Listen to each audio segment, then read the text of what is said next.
कृष्णा कृष्ण कृष्ण हरे हरे, हरे राम राम राम हरे हरे।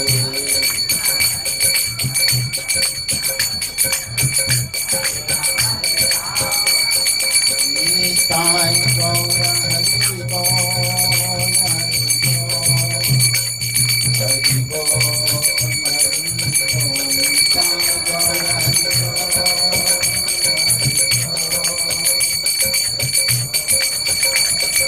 जय जय प्रभुपाद प्रभुपाद प्रभुपाद प्रभुपाद जय।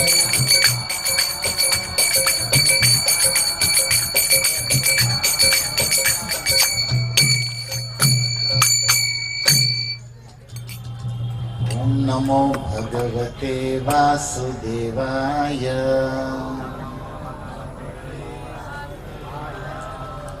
ओम नमो भगवते वासुदेवाय,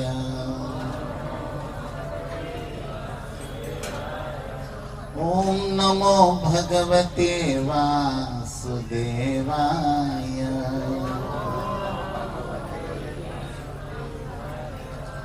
नारायणं नमस्कृत्य नरं चैव नरोत्तमं, देवीं सरस्वतीं व्यासं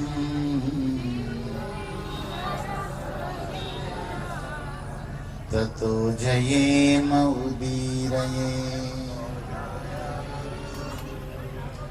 नष्टप्रायेषु भद्रेषु नित्यं भागवत सेवया, भगवती उत्तम श्लोके भक्तिर्भवति नैष्ठिकीम्। ओम ज्ञानतिमिरन्धस्य ज्ञानाञ्जनशलाकया चक्षुरुन्मिलितं येन तस्मै श्रीगुरुवे नमः। नमो विष्णुपदाय कृष्णप्रेष्ठाय भूतले, श्रीमते भक्तिवेदान्त स्वामिनिति नामिने। नमस्ते सारस्वते देवे गौरवाणी प्रचारिणे, निर्विशेष शून्यवादी पाश्चात्य देश तारिणे। जय श्री कृष्ण चैतन्य प्रभु नित्यानंद, श्री अद्वैत गदाधर श्रीवासादि गौर भक्तवृंद। हरे कृष्णा कृष्णा कृष्णा हरे हरे, हरे राम राम राम हरे हरे। बोलिए गिरिराज महाराज की, श्री गिरिराज धरण की जय। जय श्री राधे श्याम। तो आप सभी कथा प्रेमी, राधा कृष्ण चरण कमल रस मकरंद आस्वादक, प्यारे वैष्णवी श्रोता चरणों में भगवत भाव से दास का सादर वंदन है। परम भाग्यशाली है हम लोग कि हम गिरिराज की शरण में, गिरिराज के तलहटी में, और प्रिया प्रियतम की मधुर युगल की विलास लीला जहाँ होती है, जिसमें केवल सखियों का, सहचरियों का अधिकार होता है, वहाँ हम जैसे संसारी जीवों का भी स्थान वास मिला, ये केवल और केवल गुरु वैष्णव की कृपा है। इसमें हमारा कोई पुण्य, कोई प्रारब्ध, कोई बल नहीं। ये केवल और केवल वैष्णव साधु गुरु का अहेतु का अनुग्रह है जो ये हमें प्राप्त हो रहा है। तो श्रीमद् भागवत की मंगलमय मधुर अमृत रस वर्षा हमारे प्रिय प्रेमानंद प्रभु ने सतत यहाँ पर प्रवाहित की। कृष्ण कथा यही वैष्णवों का प्राण है, जीवन है। गोलोकेश्वरी, रसेश्वरी, निकुंजेश्वरी श्री वृषभानु नंदिनी ने अपने प्रिय पार्षद, हिंदी में कहते प्रेम संदेश वाहक, लव मैसेंजर, श्री शुक को इस अवनी पर, पृथ्वी पर भेजा कि हम दोनों का जो ये प्रेम है, उस प्रेम धरोहर, उस प्रेम धन को लेकर तुम पृथ्वी पर जाओ। तो उस शुक ने कहा क्यों जाओ, वहां मेरा क्या काम है? बोले हमारे श्याम सुंदर के प्रेम रस में, विरह में जो प्यासे है, उन प्रेमियों की प्यास बुझाओ, श्रीमद् भागवत लेकर जाओ। क्योंकि ये कृष्ण प्रेम पीयूष विरह रस में जो प्यासे है, उन प्रेमियों के लिए ये भागवत प्रेम की यूनिवर्सिटी, जिसके फाउंडर सुखदेव है। और ये राधा रानी के आदेश पर, निर्देश पर इस पृथ्वी पर व्यास नंदन सुखदेव बन के आए। और वे सुखदेव जी ने राधा कृष्ण की मधुर ब्रज रस लीला को श्रीमद् भागवत में रखा है। तो हम लोग आज गिरिराज जी का ये पावन महोत्सव, अभिषेकोत्सव, अन्नकूट उत्सव मना रहे हैं। तो आइए सुखदेव जी के शब्दों का कुछ हम रसास्वादन करें। श्रीमद् भागवत में 24 और 25 दशम स्कंद में 2 अध्याय गिरिराज धरण लीला के हैं और बड़े ही उसमें रस और रहस्य छुपा है। पूरी लीला विस्तार से तो हो नहीं सकती क्योंकि आप सभी प्रसाद प्रेमी हैं और हम भी हैं। और ब्रज में जितने भी राक्षस आते हैं उनको भगवान मारते हैं, अघासुर हो, बकासुर हो, शक्तासुर हो। लेकिन एक राक्षस पेट में आता है जिसका नाम है भूखासुर। ये भूखासुर कभी मरता नहीं, उसको कुछ कृष्ण बड़ो दयामय सौ प्रसाद अन्न दिलो भाई। जब उस भूखासुर को कृष्ण अन्न प्रसाद देते हैं तो वो 2-3 घंटे के लिए सोता है, 6 बजे फिर जागता है, कुछ लाओ, है ना। आपके पेट में ये नित्य रहता है। ये भूख नाम का भी एक असुर है जिससे प्रेम करे कि दुश्मनी, ये भी समझ में नहीं आता। मान लीजिए किसी को भूख नहीं लगता तो भी समस्या है, और भूख लगती ही रहे तो घर वालों के लिए समस्या है। किचन ही मंदिर, तुम ही मेरी मंदिर, तुम ही मेरी पूजा, तुम ही देवता हो, बस इसी में हम लोग लगे हैं। तो ये कृष्ण कृपा करके अन्न ब्रह्म प्रसाद के रूप में है। तो कृष्ण से विरह हो ना हो, कृष्ण प्रसाद से विरह भक्तों को जरूर होता है, और उसमें भी खास प्रवचन लेट हो तब ज्यादा होता है। तो ये आयोजकों ने प्रसाद के टाइम प्रवचन रखा है, 12 बजा मतलब प्रसाद टाइम होता है 12 साढ़े 12। तो आप लोग माफ करिएगा, लेकिन ये जो कृष्ण कथा है वो आत्मा के लिए प्रसाद है। कृष्ण कथा इज फूड फॉर सोल, और हम लोग आत्मा है ना, ये आत्मा का आहार है। और इस कृष्ण कथा को सुन के आत्मा आनंद में होता है। इसलिए कल एकादशी है, कुछ भक्त ये सुन के दुखी होते हैं, कल एकादशी, तो तुमको कौन सी निर्जला करनी। लेकिन फिर भी दुख रहता है कि अरे आ गई, फिर आ गई, बार बार आ जाती। कौन बनाया ये नियम एकादशी? कई बार भक्त लोग ढूंढते पुराणों में कौन बनाया ये उपवास। तो एकादशी के दिन फास्ट करते हैं ना, भक्त लोग उपवास करते हैं। तो शरीर के लिए फास्ट है, लेकिन आत्मा के लिए feast है। बट वो केयर, आत्मा की कौन केयर करता है? हम लोग तो देहात्म बुद्धि में लगे। तो आत्मा के लिए आनंद है। ये जो फास्ट है, ये कीर्तन है, ये कथा है, ये आत्मा का आहार है। और आप सभी प्रेमियों से प्रार्थना है कि जो आप है उसको थोड़ा आहार आनंद दिया करिए, दीजिए। और जो आप नहीं है, शरीर आप नहीं है, उसकी सेवा में तो लगे ही है 24 घंटों। लेकिन एक आध घंटा कहीं साधु कृपा हो जाए, जहाँ कीर्तन मिले, जहाँ कथा मिले, डोंट मिस दिस अपॉर्चुनिटी। उसको छोड़ना नहीं चाहिए अगर हम लोग बुद्धिमान है तो श्री भागवत कथा सुधा जो है वो आत्मा का आहार है।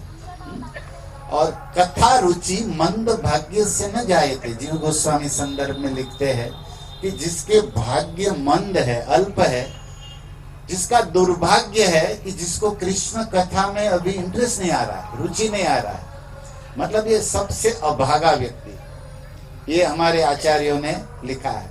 कल हम लोगों ने भागवत की पूर्णाहुति पर यहाँ पर यज्ञ किया, यज्ञ नारायण की उपासना की। लेकिन ब्रह्मा जी ने कहा है अश्वमेध सहस्राणी वाजपेय शतानि च। अश्वमेध यज्ञ होता है, राजा लोग करते, हम कंगालों का काम नहीं वो यज्ञ करना। बड़े खर्चे होते हैं, बड़ा एक्सपेंसिव होता है, तो राजा लोग ही कर सकते हैं। जो पूरी पृथ्वी को जीत सकता है वही कर सकता है।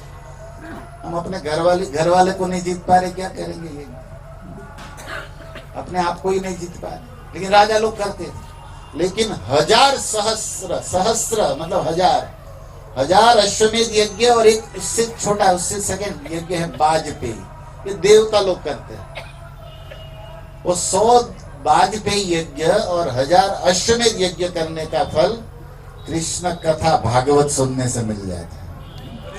तत्फल केवल भागवत की कथा सुनने से सारे यज्ञों का, सारे पुण्यों का, सारे तीर्थाटन का, सारे वेदाध्ययन का फल प्राप्त होता है। कई बार संसार में लोग पूछते हैं, राजा परीक्षित भागवत सुने, प्रमाण है,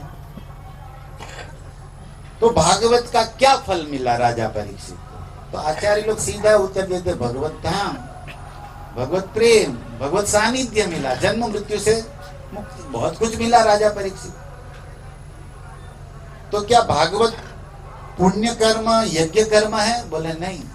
राजा परीक्षित जीवन भर पुण्य यज्ञ कर्म किए, उसी का फल उसे अंत में मिला कि श्रीमद् भागवत की कथा मिली। ये भागवत फल है। क्या है? निगम कल्पतरो, वेद के जितने भी अधिष्ठान अनुष्ठान है उस करने का सर्टिफिकेट है कि आपको मिल गया, मतलब यू आर ऑल कंप्लीटेड, आपने सब कुछ कर लिया है, तभी आपको ये कथा अमृत प्राप्त होता है। तो गोपियों के जीवन का प्राण है कृष्ण कथा अमृत। और हम लोग श्री चैतन्य महाप्रभु के फॉलोअर हैं। और चैतन्य महाप्रभु को जब रामानंद क्या नाम प्रताप रुद्र ने पुरी धाम में जगन्नाथ वल्लभ उद्यान रथ यात्रा आषाढ़ी द्वितीया को विश्राम के समय कथा सुनाया गोपी गीत, तब चैतन्य महाप्रभु ने क्या कहा कि तुम्ही, आप कौन है? क्योंकि वो राजवेश उतार कर आए थे। भट्टाचार्य ने कहा था कि आप सिंपल धोती कुर्ता, वो भी मटका सिल्क नहीं, सुतरा कॉटन पहन के जाए। आजकल तो मटका सिल्क बढ़िया चलता है, इसको लोगों में तो अब सूती मतलब कॉटन का कपड़ा सादा, और सारा वस्त्र आभूषण, मोबाइल तो था नहीं, तो वो भी बोलते कि साइलेंट या बंद रखना, लेकिन प्रताप रुद्र को कुछ भी नहीं, अब सिंपल जाएंगे। और सुखदेव और चैतन्य महाप्रभु को भागवत सुनाएंगे, और उसमें भी स्पेशली रथ यात्रा है तो गोपी गीत सुनाएंगे।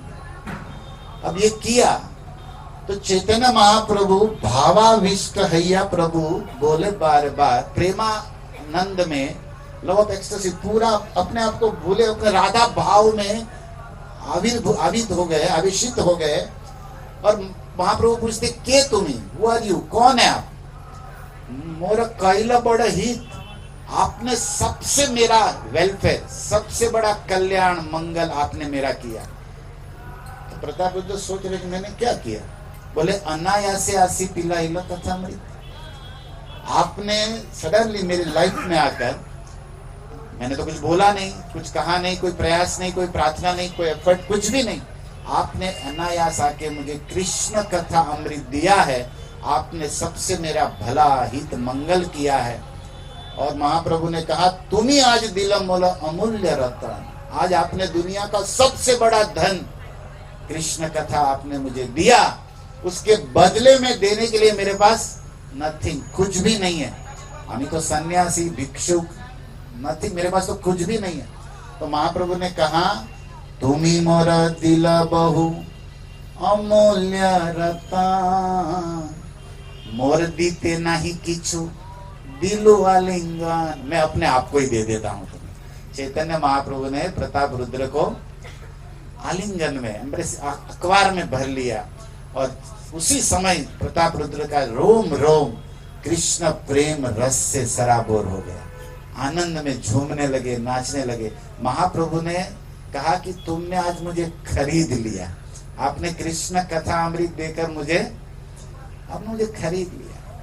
तो ये जो श्रील प्रभुपाद की कृपा से हम महाप्रभु के इस चिंतन मनन स्मरण करते हुए गिरिराज की शरण में आते हैं, तो सिमिलर वस्तु दो है चैतन्य महाप्रभु में और गिरिराज में, वही है, सही गौर, सही कृष्ण, सही जगन्नाथ। और गोवर्धन साक्षात हरि रूप हो, गर्गाचार्य ने कहा, व्यास ने कहा। चैतन्य महाप्रभु ने भी रघुनाथ दास को पुरी में शिला दिया था, प्रभु कहे यही शिला कृष्ण र स्वरूप। महाप्रभु ने बोला कि गिरिराज की शिला सामान्य पत्ता नहीं है, ये साक्षात कृष्ण है जो मैं तुम्हें दे रहा हूं। और उन्हीं ने लिखा, कल प्रभु जी ने कथा में भी सुनाया था रघुनाथ दास का भाव, निज निकट निवास देही गोवर्धनम त्वं। हे गिरिराज जी, आप हमें अपनी शरण में, अपने निकट हमें निवास दीजिए। ऐसे गिरिराज और चैतन्य महाप्रभु में क्या सिमिलर है? बहुत कुछ है, वही है, लेकिन एक बाह्य बात हम सुना रहे कि स्वयं कृष्ण है गौर, स्वयं गिरिराज कृष्ण है, दोनों सेम है। लेकिन एज वेल एज जैसे ही वो कृष्ण है, they also both are devotees, mood of devotees. वो दोनों भक्त भी है। चैतन्य महाप्रभु है स्वयं राधा कृष्ण मिलित तनु भगवान, लेकिन अपने आप को क्या मानते हैं? भक्त। हम कृष्ण के भक्त। गिरिराज भी क्या है? स्वयं कृष्ण है, लेकिन वो अपने आप को क्या मानते हैं? सेवक। मैं भगवान कृष्ण का दास हूं, मतलब है भगवान, और मूड में है कि हम भक्त है। मतलब भगवान स्वयं ये सिखा रहे हैं कि भगवान से भी बड़ा कोई है तो है भक्त है, भगवान से भी ज्यादा आनंद कोई प्राप्त करता है तो भक्त है, सेफ सुरक्षित भी कोई इस दुनिया में है तो वो भक्त है। तो दोनों का मूड है भगवान, लेकिन दोनों है भक्त मूड में। ये गिरिराज और महाप्रभु में सिमिलरिटी है, मतलब सामान्य गुण है। अब हम थोड़ा सा सुखदेव जी के भागवत का आस्वादन आपको भक्तों को कराए, उसके पहले चैतन्य महाप्रभु को लाते हैं, क्योंकि उन्हीं की उंगली पकड़कर हम गिरिराज में विचरण करें तो सेफ है, अच्छा है। तो क्या किया, राधा कुंड में महाप्रभु ने स्नान किया। आप लोग चैतन्य चरितामृत सुनते होंगे, मध्य लीला 17वां अध्याय, महाप्रभु की वृंदावन यात्रा। तो कविराज लिखते हैं, कुंडेर मृतिका लैया तिलक करील। तो राधा कुंड का मिट्टी लिया और महाप्रभु ने तिलक किया अपना भाल पर, और भट्टाचार्य द्वारा मृतिका संग, और बोला थोड़ा सा मिट्टी ले लो साथ में राधा कुंड का। महाप्रभु ने बोला, अभी इस पर बहुत चिंतन मनन वाद अपवाद है, किसी प्रेमियों से सही रूप में इस सिद्धांत को, इस शिक्षा को हम साधकों को फॉलो करना चाहिए, क्योंकि हमारे इस्कॉन में भी बहुत वाद विवाद इस विषय में, राधा कुंड, स्नान, मिट्टी, तिलक, इस लफड़े में नहीं पड़ना चाहिए। प्रेम राज्य है, क्या है, जो जो कर रहा है उसका भाव है। हमें हमारे आचार्यों को और हमारे गुरु कि आदेश निर्देश का पालन करना चाहिए। और आपके गुरु को जो आपका आदेश है, particular for you, not for all. But हम लोग खुद गुरु का आदेश पालन नहीं करते और दूसरों को कहते हैं महाराज ने बोला करो, अरे तुझे बोला, तू करना पहले। इसीलिए भक्तों में झगड़ा होता है। ये प्रेम भाव का राज्य है। यहाँ पर हमेशा प्रेम भाव और सेवा भाव, प्रेमानंद से भी बढ़कर ब्रज की सहचर्यों ने निकुंज में सिखाया कि सेवा से बढ़कर कोई आनंद नहीं। प्रेम में अगर सेवा करे, चामर ढुला रहे, और प्रेम भाव में चामर गिर रहा है, तो भक्तों ने मांगा है कि हमको नहीं चाहिए ये प्रेम, हमको आपकी, क्योंकि ये प्रेम भाव हमारी सेवा में विक्षेप करता है। और ये ब्रज वृंदावन की, निकुंज की, गिरिराज की तलहटी में जो ये सेवा है ना सहचर्यों की, जो महाप्रभु ने हमें मंजरी भाव में दिया है, वो तो बहुत अद्भुत है, बहुत अलौकिक है और बहुत ही अनुपम। इसको क्या कहे इन इंग्लिश, सेटल, सूक्ष्म है। राधा कृष्ण निकुंज में बैठे हैं और ललिता सखी चामर या धुला रही या पाद संवान कर रही है, और अन्य सखी जब प्रवेश करती है प्रिया जी के लिए जल की जारी लेकर, तो ललिता जी आंखों से इशारा करती है उन सखी की ओर, और सखी तुरंत समझ जाती है। हमारे पद में आता है, ब्रज के रसिकों ने कहा, नूपुर दाब चलो सजनी, मतलब तुम आ तो गई निकुंज में, अपने पैरन के नूपुर को ऊपर चढ़ा लो, कंगन को ऊपर चढ़ा लो, कोई खचखच पचपच आवाज होनी चाहिए, नहीं तो प्रिया प्रियतम को विक्षेप होगा। और हम लोग ऐसे एंट्री मारते कि सबको पता चले I am coming.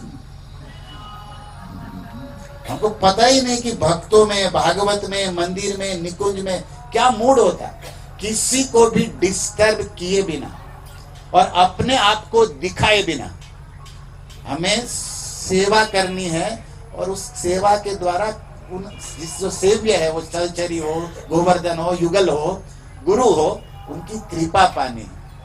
It's a Darshan, not a प्रदर्शन। ओके, एग्जीबिशन शो नहीं है हमारे डिवोशनल सर्विस।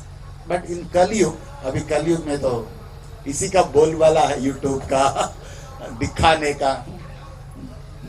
और फिर उसको हम कहते हैं आप दिखा रहे, नहीं, हम लोग सिखा रहे। वाह, तुम ही अवतार हो गए, दिखा के ही सिखाओगे सब। भक्त लोग दूसरे भक्तों का एग्जाम्पल देके सिखाते, अपना नहीं कि ये प्रभु जी देखो इतना कर रहे, ये तो हमको ये वहम जब आ गया कि हम ही उसी समय हमारा पतन चालू हो जाता है। तो केयरफुल होना चाहिए इन सारी बातों से। मैं ये सुना रहा हूं कि चैतन्य महाप्रभु ने मिट्टी लगाया, तो कोई लोग लगा रहे तो हम भक्तों को द्वेष नहीं करना चाहिए, और ना तो उसको उपदेश जानना चाहिए, उनकी भावना है। और हम लोगों को क्या करना चाहिए, हमारे एक वैष्णव गुरुजी बढ़िया सुंदर बताए थे, अरे हम लोगों को प्रभुपाद ने गोपी चंदन दिया है, और ये बहुत ही पवित्र और शास्त्रीय और वैदिक, और इसकी बहुत महिमा है, क्योंकि ये ब्रज की प्रेम भाव वाली गोपियों का दिव्य देह, दिव्य धाम कृष्ण का द्वारिका में जो विसर्जन हुआ, कृष्ण चरण, गोपी चरण उसमें अंकित है। ये बहुत अमूल्य है, अनमोल है।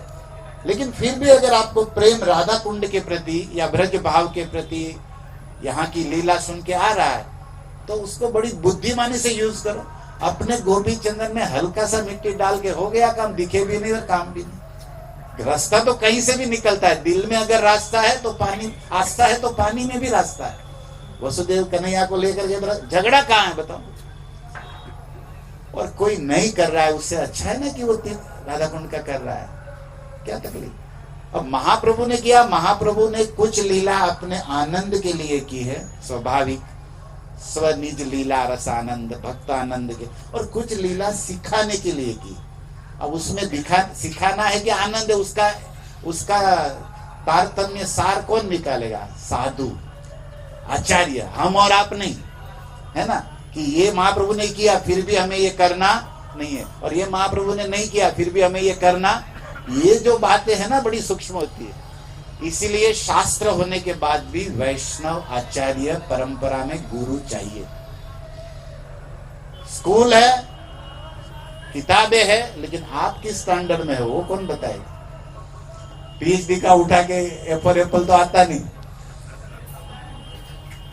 तो चाहिए ना आपको एक पर्टिकुलर स्कूल चाहिए जिसमें स्टैंडर्ड हो, जिसमें सिलेबस हो, जिसमें आप कहाँ हो, what is your age, what is your intelligence, आपकी बुद्धि कहाँ है, उम्र क्या है, उस हिसाब से होगा ना काम।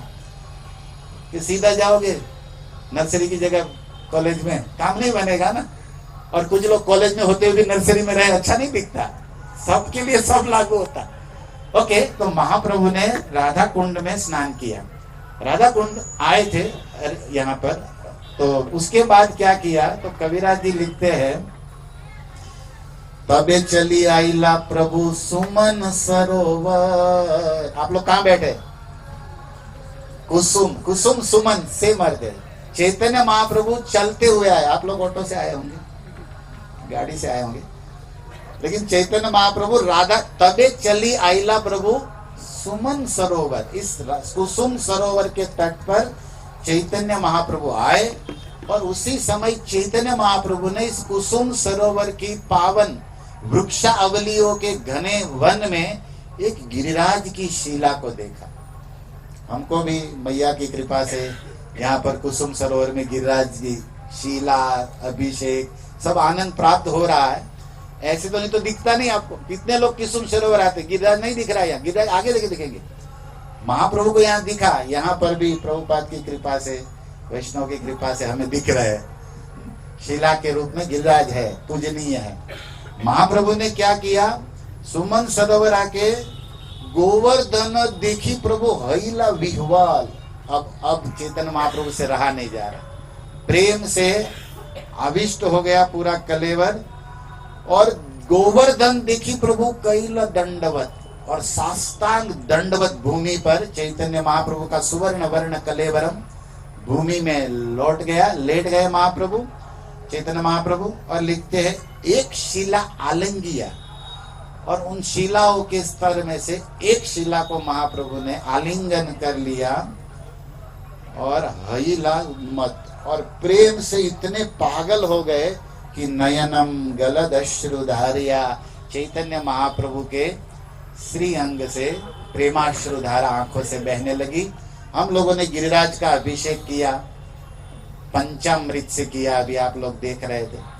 तो मैं यहाँ बैठे बैठे इसी भाव को चिंतन कर रहा था। कविराज लिखते कि महाप्रभु ने गोवर्धन शिला का आलिंगन अपने प्रेम अश्रु जल से किया।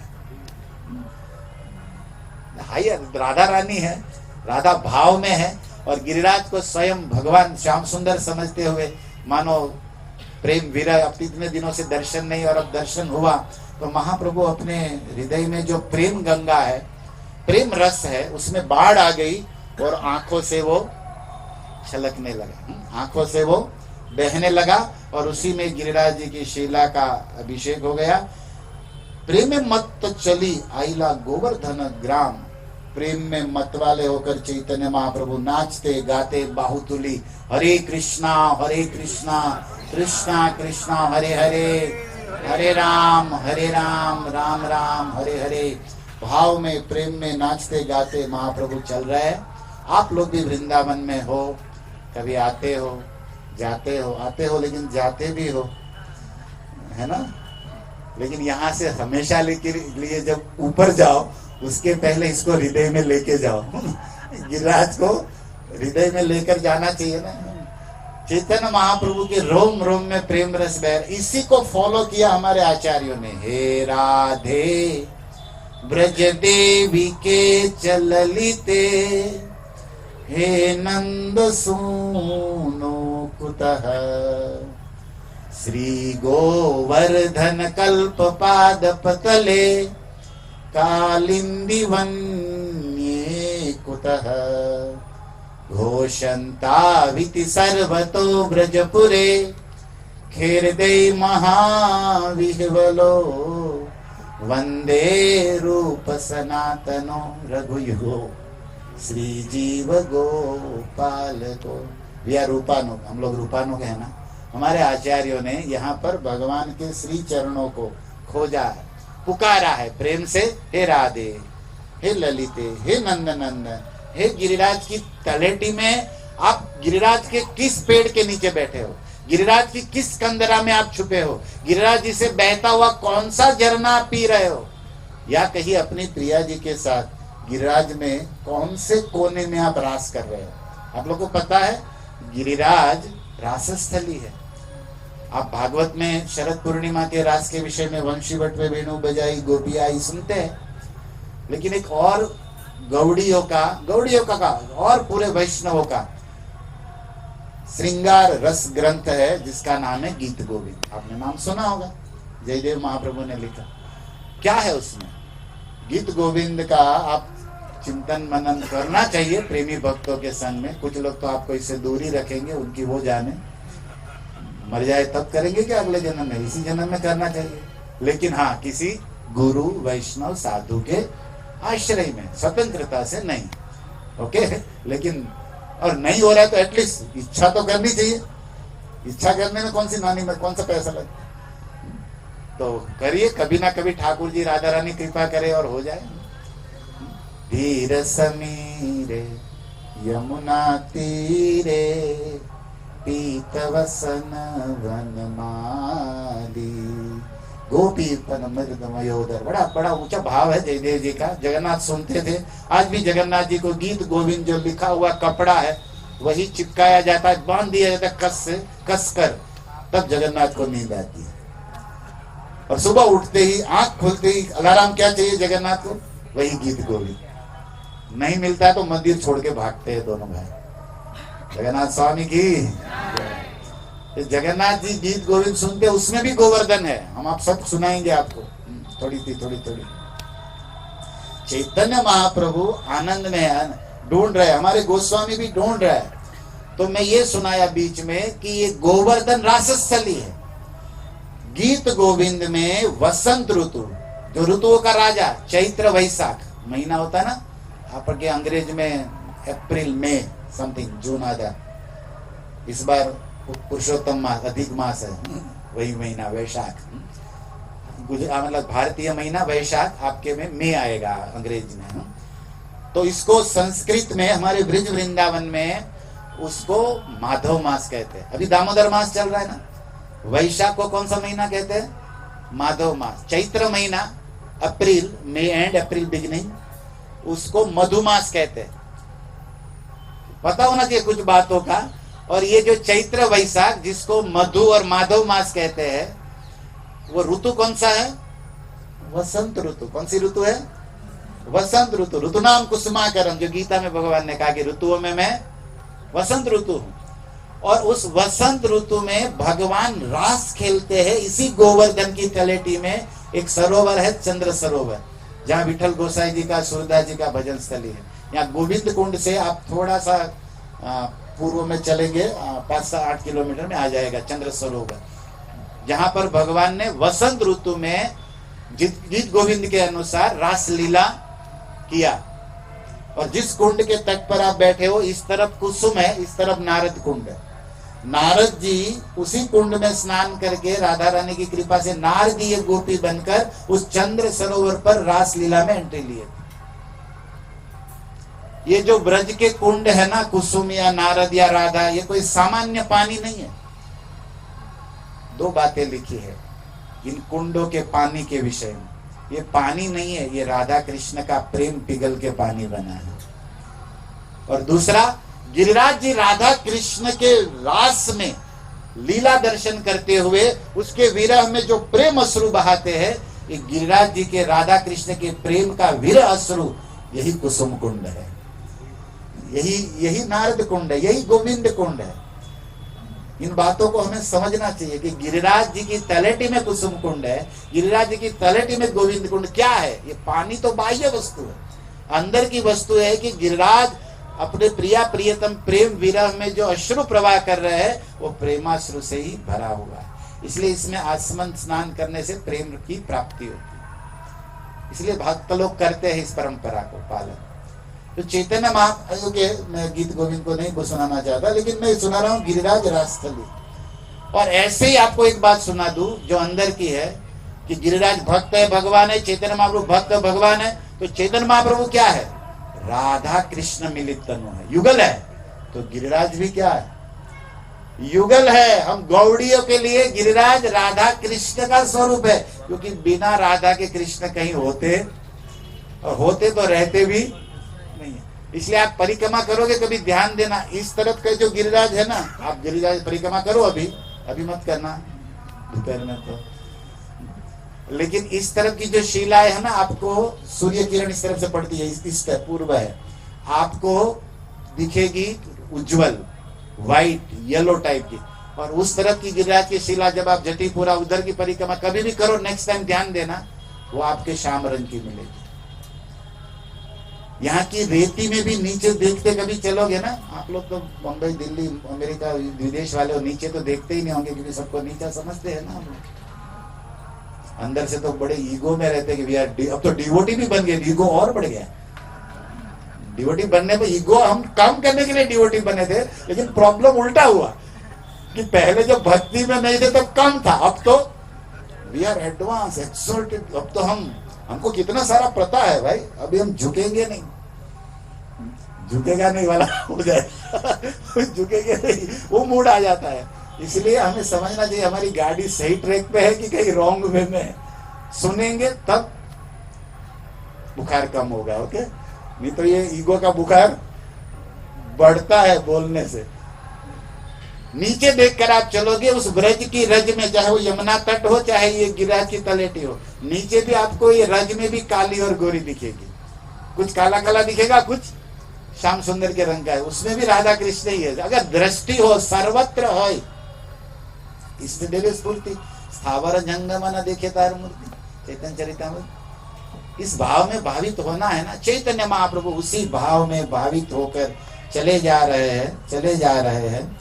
और उसी समय क्या हुआ, आगे बढ़ते ही मानसी गंगा प्रभुर कैला स्नान, चैतन्य महाप्रभु ने मानसी गंगा में स्नान किया, गोवर्धन परिक्रमा करीला प्रयाण, मानसी गंगा में स्नान करके गिरिराज की परिक्रमा को प्रारंभ किया। बहुत लंबी बातें हैं, मैं सब नहीं बता रहा हूं।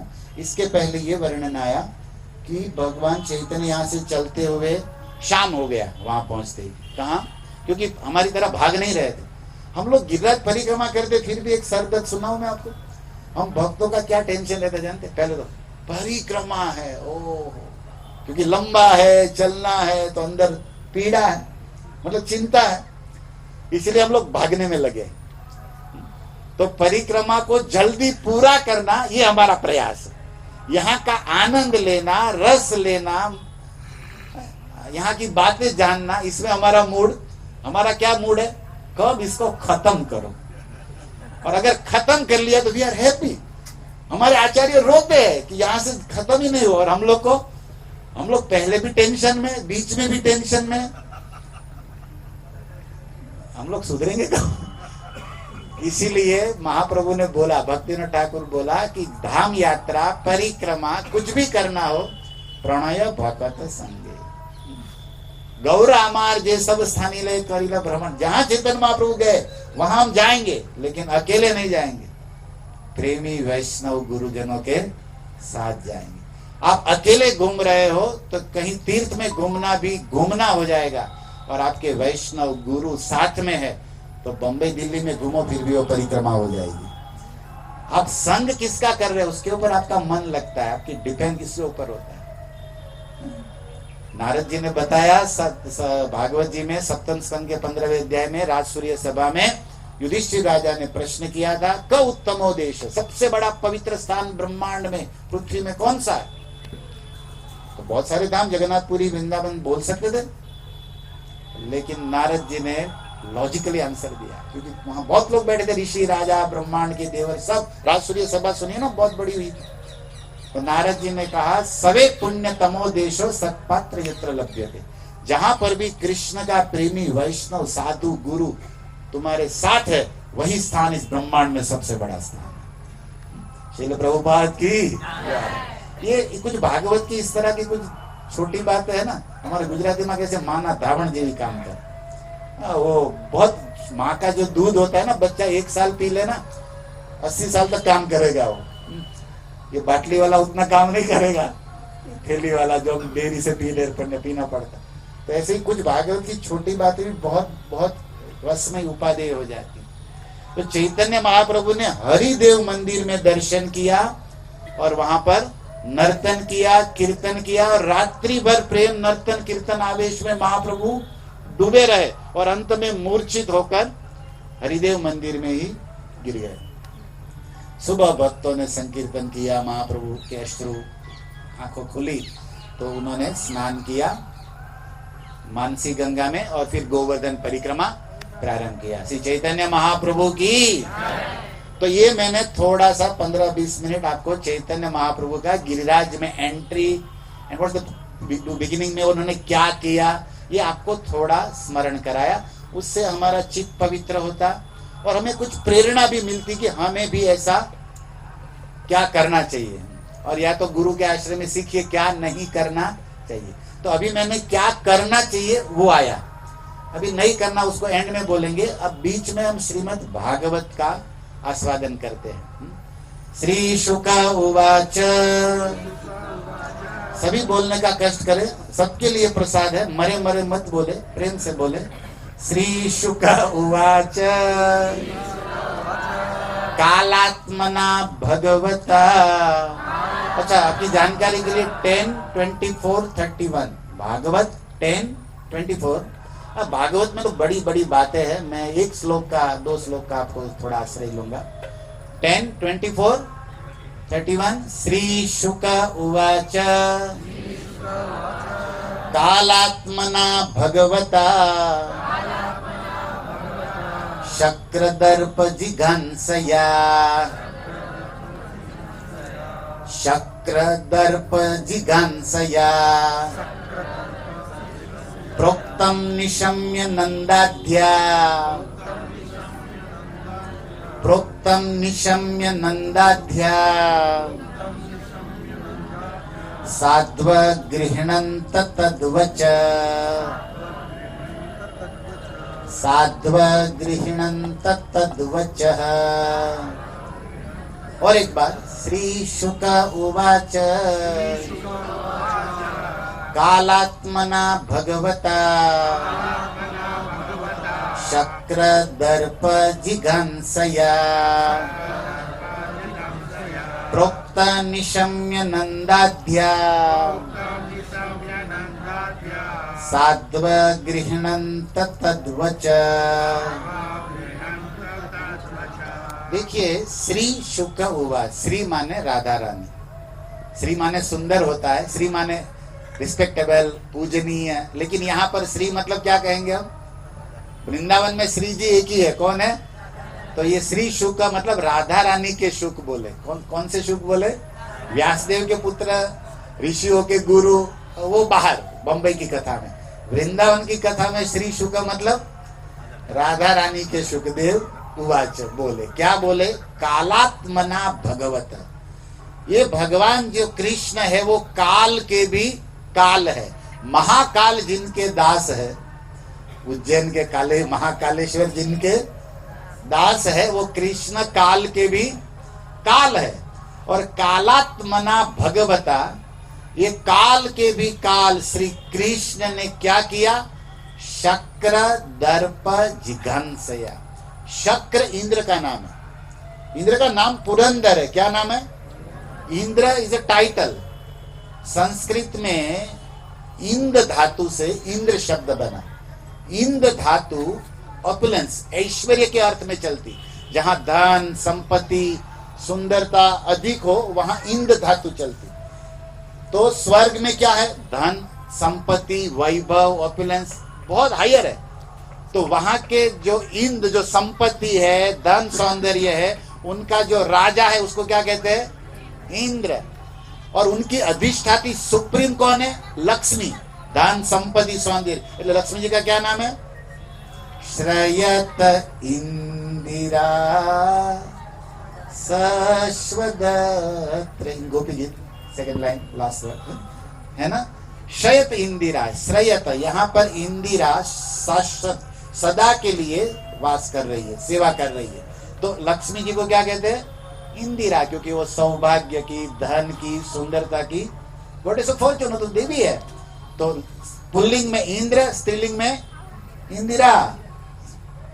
शब्द के मूल को समझना चाहिए, भाव तभी प्रकट होता है।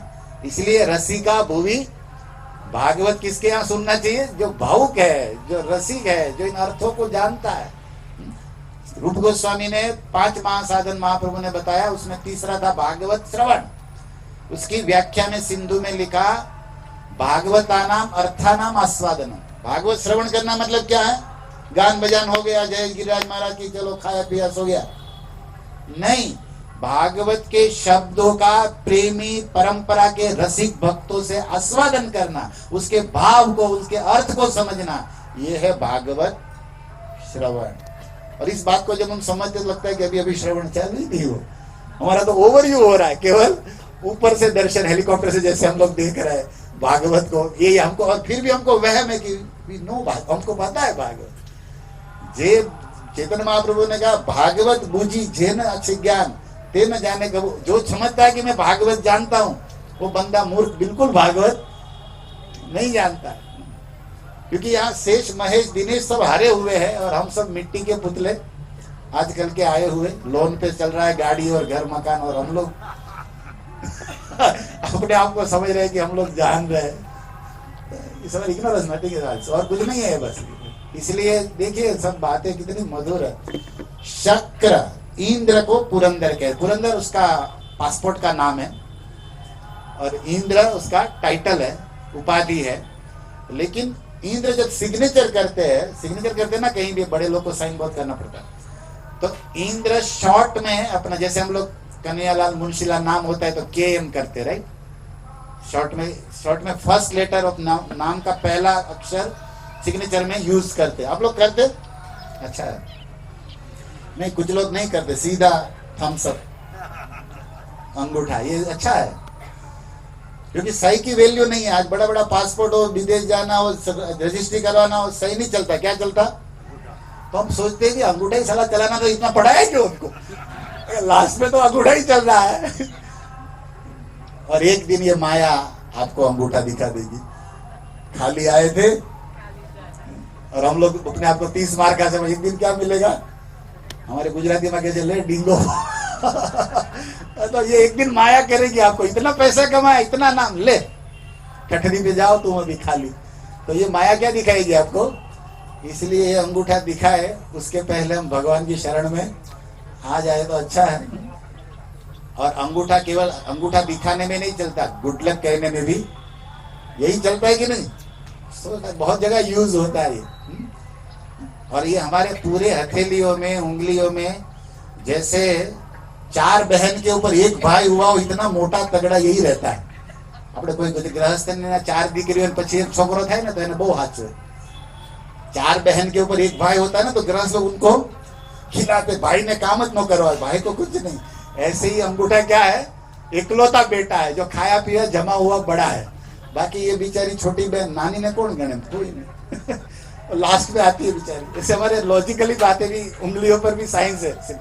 लेकिन ये कनिष्ठा, अनामिका, मध्यमा, तर्जनी, अंगुष्ठा, ये जो मिलता है 5 एक होता है, थम्स अप होता है।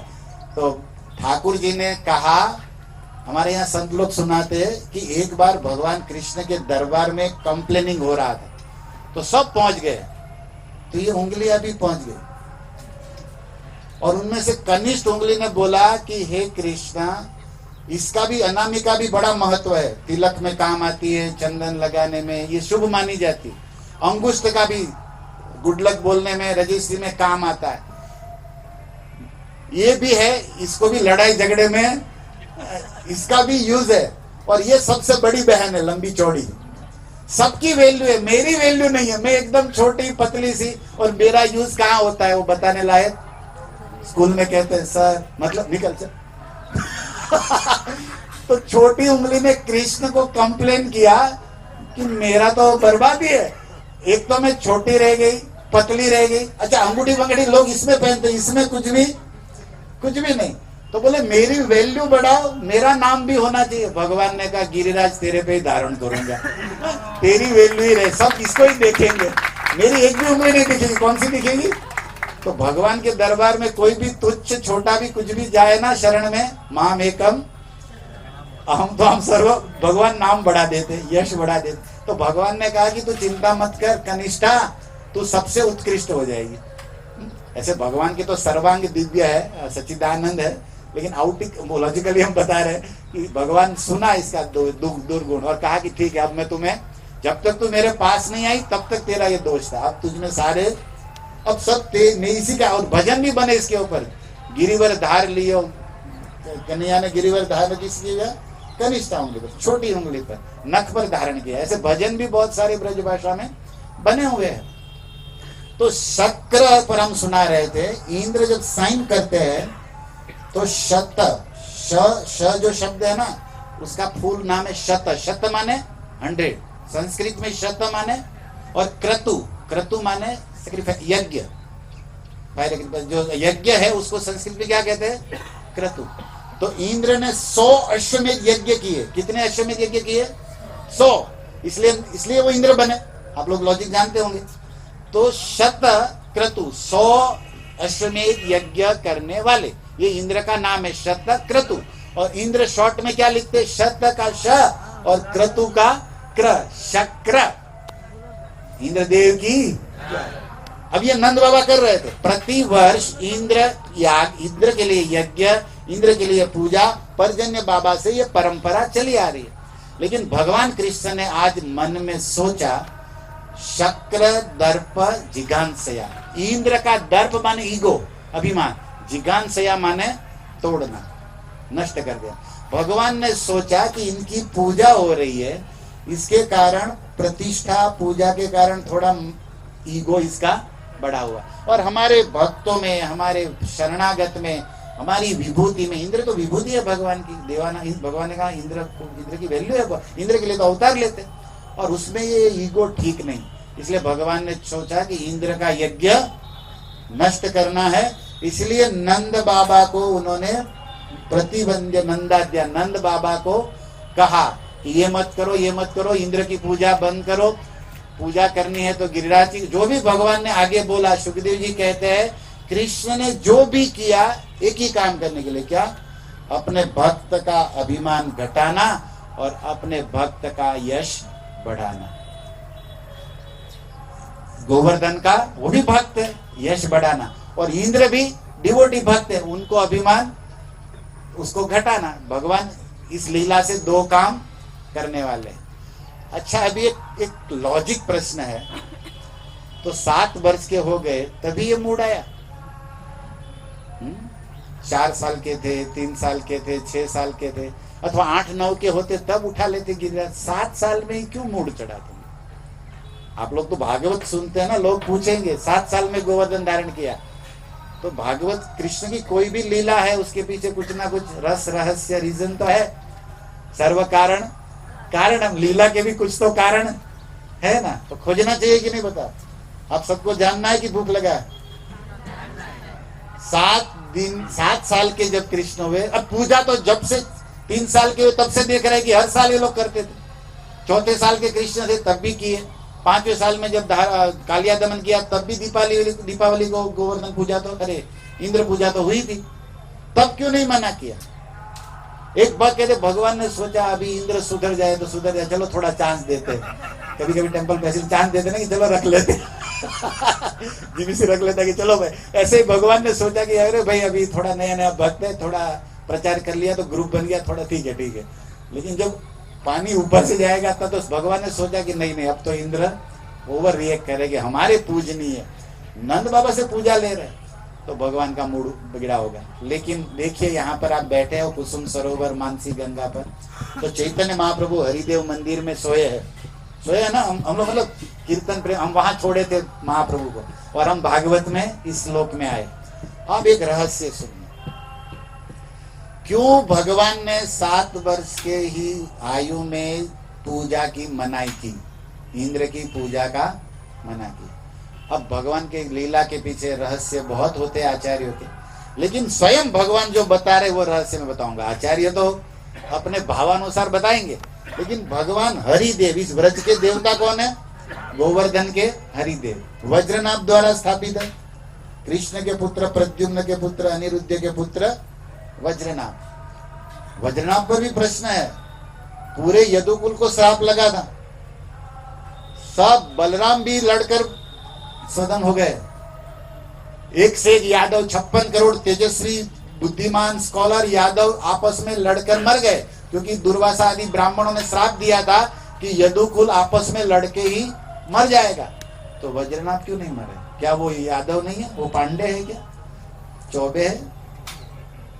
वो भी यादव है, कृष्ण के वंश है, तो उसको श्राप क्यों नहीं लगा? क्वेश्चन दे रहा है, होना चाहिए, खड़ा होना चाहिए कि नहीं? उसको भी श्राप तो लगना चाहिए। दो व्यक्ति को नहीं लगा, एक उद्धव को। उद्धव भी तो यादव है, कृष्ण के चाचा लगते थे देवभाग, वसुदेव के छोटे बेटे, देवभाग के बड़े लड़के उद्धव, कृष्ण के समान आयु में थे, तो कजिन चाचा के लड़के उद्धव, वो भी यादव है, वो भी नहीं मरे। वैजनाथ भी नहीं मरा, क्यों नहीं मरे? इस्कॉन के लिए हरे कृष्णा कृष्णा कृष्णा हरे हरे राम। उसको श्राप क्यों नहीं लगा? उन दोनों को जो बाकात कर दिया, नहीं, रहस्य है। एक को भागवत ने बचाया और दूसरे को राधा रानी ने बचाया। जिस पर भागवत की कृपा हो, और राधा रानी का ही प्रेम धन है भागवत। राधा रानी के हृदय में जो कृष्ण लीला रस है ना, वही भागवत के रूप में सुखदेव के कान से भागवत बन के पृथ्वी पर आया है। तो भागवत और राधा रानी भी अभिन्न है, दोनों ने बचाया। भागवत कथा ने उद्धव जी को बचा लिया, क्योंकि भगवान ने उसको भागवत कथा कह के अमर कर दिया। और राधा रानी जब यहाँ से गई थी, सूर्य ग्रहण में यादव लोग गए थे। कहाँ गए थे? कहाँ गए थे यादव लोग? सूर्य ग्रहण था, कृष्ण सब यादवों को लेकर गए, और यहाँ से नंद बाबा सब ब्रजवासी गए, और 100 साल के बाद पुनः ब्रजवासी और कृष्ण का मिलन हुआ। कहाँ पर हुआ? कुरुक्षेत्र, धर्म क्षेत्र कुरुक्षेत्र। कुरुक्षेत्र में जब मिलन हुआ तो रुक्मणी आदि 16,000 पटरानियां साथ में थी। राधा के विषय में बहुत सुना था, देखने का मन था, और आज मिलन हुआ तो जीवन का परम यात्रा सफल मान रही थी। सारी रानियों ने राधा रानी को घेर लिया, जानना चाहती, सुनना चाहती उसके पास ऐसा क्या है कि कृष्ण भूलते नहीं, उसको रात में भी याद करके रोते रहते। और रुक्मणी के साथ हाथी दांत के पलंग में, सोने के पलंग में, मखमल के गद्दे में, दूध के फैन, चंद्रमा जैसा सफेद गद्दा लगा है, और कमल नयन श्री कृष्ण रात में जग कर राधे राधे राधे कहते हुए रोते रहते। तो रुक्मणी जागती है, बोले कौन है राधे? कितना सच्चा प्रेम होगा कि पत्नी के सामने भी याद कर। आजकल का होगा तो खटिया खड़ी हो जाएगी, नहीं बताओ? किसी और का नाम तो ले ले, नानी आ जाती। लेकिन ठाकुर जी रुक्मणी के सामने राधे राधे रो रहे, तो समझ में तो आएगा नहीं कि कौन है राधे। लेकिन इस ट्रू लव ये यहाँ का नहीं है, और रुक्मणी राधा भी कोई अलग नहीं है, सब बहुत बातें हैं। तो भगवान रो रहे हैं, तब से रुक्मणी के मन में जिज्ञासा है कि राधा में ऐसा क्या कि श्याम सुंदर रात दिन रोते रहते। इतनी 16,108 रानियां सेवा में लगी है, और फिर भी इसको राधा ही याद आती। एक से एक सुंदर है, एक से एक बुद्धिमान, एक से एक कोई कमी नहीं। करोड़ों लक्ष्मियों से सुंदर द्वारिका की रानियां हैं, फिर क्या है राधा में? जगत मोहन कृष्ण तहार मोहिनी पूरे जगत को मोहित करने वाले उसको भी मोह लिया है। क्या है ऐसा राधा में? ये जानना देखना तो था। और जब राधा रानी को रुक्मणी ने देखा, नतमस्तक हो गई, अवाक हो गई, प्रेमाश्रु गिरने लगा, बोल नहीं पाई, स्तंभन, प्रेम के जो भी विकार, अष्ट विकार। और रुक्मणी ने बहुत स्तुति किया है राधा रानी का कुरुक्षेत्र में, और उससे कुछ सीखना, कुछ सेवा मांगी है कि आपने हमारे प्रिय जीवन धन श्याम सुंदर को अधीन कर दिया, प्रेम में वशीभूत कर दिया है। आपकी अगर सेवा हो जाए तो हमारा सौभाग्य हो जाएगा। राधा रानी ने कहा नहीं नहीं, आप तो रानियां हैं, हम गांव की गोपी, आपकी सेवा ले नहीं सकती, हम तो आपकी सेवा। व्रज का भाव एकदम ऊंचा है। तब इन रानियों ने कहा ठीक है, हम बड़ी है, रानियां हैं, हमारी सेवा मत लो, लेकिन हमारी और से सेवा लो। डायरेक्ट सेवा मत लो, लेकिन क्योंकि जो कृष्ण सेवा में लगा है ना, उसकी सेवा हो जाए ना तो कृष्ण का और प्रिय बन जाता है, क्योंकि वो कृष्ण का काम कर रहा है। कृष्ण अपने भक्तों का काम, भक्तों को प्रोटेक्ट करना, रक्षा, इनका काम है, उनको हेल्प करना। और जो भक्तों को करता है वो किसका काम कर रहा है? और ठाकुर जी का काम। ठाकुर जी को ज्यादा प्रिय हो जाता है। भक्त का भक्त इसलिए भगवान को प्रिय है। दास दासानो दास की यही स्पेशलिटी है। अब इसने कहा ठीक है, हम तो बड़ी है, लेकिन एक हमारी साथ, क्योंकि राधा रानी जैसी हायर, उसकी सेवा में लगाना, वो भी बुद्धिमान को रखना पड़ेगा ना, नहीं तो डिस्टर्ब हो जाए। सेवा में कभी कभी सरदर्द हो जाता है, जिसको सेवा आती नहीं, ऐसा सेवक आ जाए ना तो सेवक नहीं है, वो सरदर्द है। कई गुरु सोचते हैं कि शिष्य नहीं मिला, सरदर्द मिला है। जब भी मिलता है तो दर्द बढ़ाता है हमारा, कंप्लेन कंप्लेन कंप्लेन, और अपनी प्रशंसा प्रशंसा प्रशंसा। ऐसे ही चेले ज्यादा है अभी। ये चेले कुचेले मेले में रहे तो अच्छे है, और खास करके अकेले रहे तो और अच्छा है, ताकि दुनिया शांति से रहे। ऐसे चेले तो सेवक भी तो होशियार होना चाहिए ना, जो कुशाग्र बुद्धि का हो। किस पे कभी स्वामी को क्या चाहिए, क्या प्रिय है, किस तरह करना, बहुत सूक्ष्म बात होती है। और राधा रानी निकुंजेश्वरी सुना है रानियों ने। बोले हमारे ग्रुप में एक है मास्टर, जिसका नाम है रोचना, अनिरुद्ध की वाइफ, प्रद्युम्न के पुत्र अनिरुद्ध उसकी पत्नी। और रोचना यंग थी, यंग लेडी, अभी नया नया शादी हुआ था, लेकिन उसका स्वभाव, उनकी स्माइल, उनकी सेवा का भाव और उसकी बुद्धिमत्ता एक्स्ट्रा ऑर्डिनरी। तो रानियों ने सिलेक्ट किया रोचना को कि आप राधा रानी की सेवा में रहोगी। और रोचना जब तक कुरुक्षेत्र में राधा रानी रही, रोचना उसकी सेवा में लगी रही। उस सेवा से श्री जी प्रसन्न हो गई और कहा, सुनो रोचना, आपने हमारी सेवा की, हमारा दिल जीत लिया है, और मैं तुम्हें हृदय से आशीर्वाद देती हूँ। इस ब्रह्मांड का कोई शस्त्र और इस ब्राह्मण का कोई श्राप तुझे नष्ट नहीं कर सकता। तब उस रोचना ने कहा, मेरा एक सौभाग्य है कि अभी मैं गर्भवती हूं। क्या हूं? तब राधा रानी ने कहा कि मेरा आशीर्वाद का कवच है कि कोई भी अस्त्र, कोई भी श्राप तेरे गर्भ को नष्ट, यादवों का वंशधर बनेगा ये तेरा बेटा। देखिए, किसी भी प्रेमी की सेवा की हो ना, कभी नष्ट नहीं जाती। इसीलिए वज्र नाम पड़ा वज्र, क्योंकि ब्राह्मण का श्राप वज्र से भी, इंद्र का अस्त्र है ना वज्र, उससे भी बड़ा माना जाता है। ये परीक्षित को श्राप दिया, 7 दिन में मर जाओगे, वो श्रृंगी, तो क्या लिखा भागवत में, आप पढ़िए 18वें अध्याय में सुख जी सुनाते हैं, वाक वज्र विसर्ज। कौन सा वज्र छोड़ा? वाणी का वज्र छोड़ा, जो कभी नष्ट होने वाला। मरना मतलब मरना ही है। तो श्रृंगी ने तक्षक को फोन नहीं किया था, 7वें दिन फ्री है क्या? नहीं तो वासुकी को बोलता हूं। अब तक्षक कहां रहता है, क्या करता है, वो कुछ भी देखने की जरूरत। ब्राह्मण अपनी तपस्या के बल पर बोल रहा है कि 7वें दिन तक्षक काटेगा, मतलब तक्षक जहां भी हो, पाताल में, स्वर्ग में, उसको आना ही पड़ेगा, काटना ही पड़ेगा। इसमें कोई दूसरा हो सकता? ये ब्राह्मणों की तपस्या की वाणी का इफेक्ट होता था पहले, क्योंकि ब्राह्मण पहले मांगते नहीं रहते थे, मंत्र जपते रहते थे। आजकल के मांगते रहते हैं, मंत्र नहीं जपते, इसलिए मांगने की नौबत आई हुई है ना। मंत्र जपोगे तो भगवान व्यवस्था करेंगे। अब देखो, वो रोचना का बेटा वज्रनाथ जब ब्रज में आया तो हरिदेव की स्थापना किया। हरिदेव की स्थापना करके 5000 वर्ष बीत गया, हरिदेव भूमिग्रस्त हो गए, मंदिर अलुप्त हो गया। समय बीतता है ना, हजारों साल निकल जाए, क्या रहेगा उधर? टीला हो गया पूरा, टेकरा। और वज्रनाभ जब आए तब भी पूरा घन मंगल था, कोई भी नहीं था। वज्रनाभ और परीक्षित 2 आए, स्कंद पुराण में लिखा है, द्वारिका से।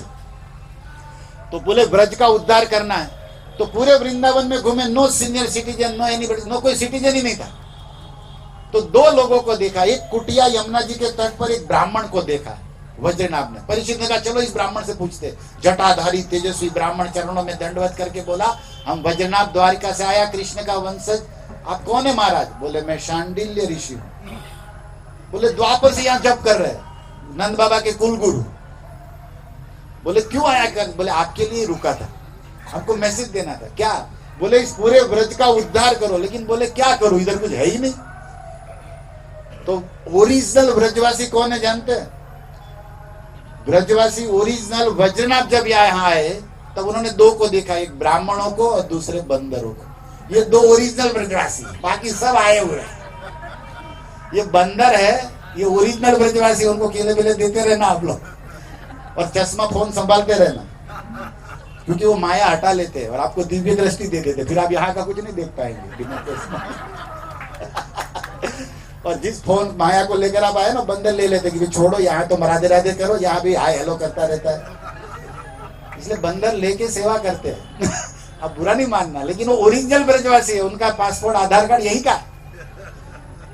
बाकी सब तो आए हुए लाए हुए हैं। फिर द्वारिका से कुछ लोगों को परीक्षित लाए, हस्तिनापुर से ब्रजवास बसाया गया। तो यहां थे वो कहां गए? वो तो भगवान के धाम चले गए थे नित्य लीला में। ये सब लिखा पुराणों में। अब भजनाथ ने जब हरिदेव की स्थापना की, मंदिर लुप्त, ठाकुर जी अंदर चले गए। एक आचार्य हुए केशवाचार्य, 16वीं सदी में, आज से 400 वर्ष पूर्व केशवाचार्य यहाँ पर आए। वो झांसी के रहने वाले थे, परम वैष्णव विरक्त थे, बचपन में आ गए थे, उसकी बड़ी लंबी कथा है। और यहाँ पर वृंदावन में गह्वर वन में ज्ञानदास नाम के साधु से वो दीक्षा लिए, सेवा किए। तो गह्वर वन में राधा प्रेमी ज्ञानदास उसके गुरु ने कहा, हे केशव, तुमने मेरी सेवा की है, मैं तुम्हें आशीर्वाद देता हूं कि इस व्रज के देवता हरिदेव तुम्हारे द्वारा प्रकट हो। और वे केशवाचार्य गोवर्धन में आए तो हरिदेव उसके स्वप्न में आए, साक्षात प्रकट हो गए। बोले, हे केशव, मेरा उद्धार करो। भक्त कहते, पूरे जगत का उद्धार तुम करते हो। और भगवान कहते, नहीं, मैं पूरी दुनिया का उद्धार करता हूं, लेकिन मेरा उद्धार मेरे भक्त करते। अब आगे जाओगे जतिपुरा, वहां पर माधेंद्रपुरी है। माधेंद्रपुरी को हमारे गोपाल सिन्हा जी स्वप्न में आए। क्या बोले? कतो दिन तुम्हार पथ करीबे निषेचन, कितने दिनों से मैं यहाँ बैठा इंतजार कर रहा, लाखों आए और गए, कभी आसी माधव हमार करीबे सेवा, कब माधवेंद्र आए और मेरी सेवा कर। देखो, भगवान करोड़ों लक्ष्मी जिनकी सेवा करती, वो तरसते हैं भक्तों के लिए। ऐसे भक्तों को याद करना चाहिए। हम अपना ही नाम लेते रहते, अपना ही आईना देखते रहते, मुखड़ा। हमको देख के तो भगवान भागते कि ये आया भिखारी मांगने, कुछ इतना दिया फिर भी संतोष नहीं इसको। बोलो एक बार प्रेम से राधे। इसलिए निवेदन है, कुसुम सरोवर बैठे हो ना और गिरिराज उत्सव में, तो आज से निर्णय करो, जाएंगे गोपीनाथ, जाएंगे रास बिहारी, लेकिन मांगने नहीं, मिलने जाएंगे माधव से। और हमारे कन्हैया से जो मिलने आता है ना, उसको मांगने की जरूरत, सुदामा मिलने ही आए थे भाई, मांगने की जरूरत है क्या उसको? क्योंकि वो जो दे सकता है वो तुम मांग भी नहीं सकते, तुम्हारी बुद्धि नहीं पहुंचेगी वो। इसलिए भगवान की सेवा करने मिलने जाना चाहिए। ऐसे भक्त जिसको मिलने को भगवान तरसते हैं। केशव, मेरा उद्धार करो, मैं यहाँ झाड़ियों में नीचे छुपा हूं और मेरी स्थापना करो, मंदिर बनाओ। ये वैजनाथ मुझे स्थापित करके गया था। इसने कहा, सुनिए, कोई और भक्त ढूंढ लीजिए, इस्कॉन के आएंगे आगे। इनको अर्च विग्रह सेवा प्रभुपाद अच्छा सिखाया, हमको तो ये सब जमता नहीं। सॉरी, मैं यहाँ भजन करने आया, मंदिर बना के आपका विग्रह स्थापित करके फिर आपके लिए डोनेशन ढूंढू, फुट फॉर लाइफ खोलू, ये सब होगा नहीं हमसे।